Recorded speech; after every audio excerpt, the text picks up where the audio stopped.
So, Andrew, would you like to talk about the most important people in your life now and 10 years ago?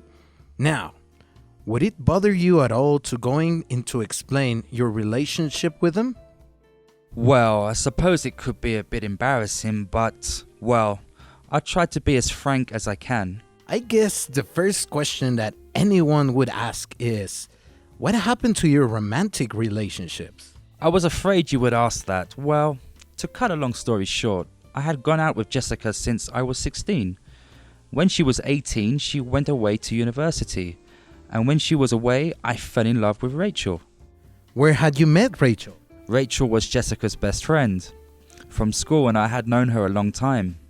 And who had she gone out with then?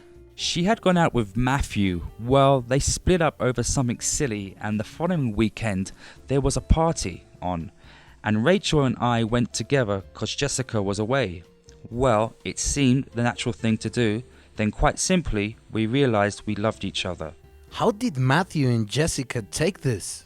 Well, Jessica was really upset for a while, but she soon found a new boyfriend at university. I think she got over it pretty quickly, really. As far for Matthew, well, he was furious because he said it had only been a lover's quarrel and that I had pinched Rachel off him. Well, in a way, hadn't you? Yeah, I know it sounds awful and I felt rotten at the time, but I couldn't help myself. Later on, I made it up with Matthew and we still see each other from time to time. And what about Jessica and Rachel? Well, they fed out completely and they haven't spoken to each other since then. What about your parents? Well, there seems to have been something of a change there. My dad really liked Jessica.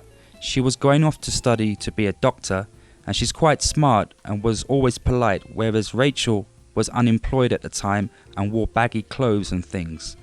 Well, there were some terrible rows. Dad even refused to come to the wedding. We're just about talking to each other now, but our relationship is very tense still. Since Ashley, my baby girl, was born, I've got on much better with my mum. I get on really well with Dave, my father-in-law, and I have grown much closer to my uncle Sean. Why is that? Well, I was brought up to think of him as the black sheep of the family. He had been a bit wild when he was young and got kicked out of his home, and I think he could understand what I had been through. And what about your grandmother? Oh, she passed away 2 years ago. I miss talking to her so much.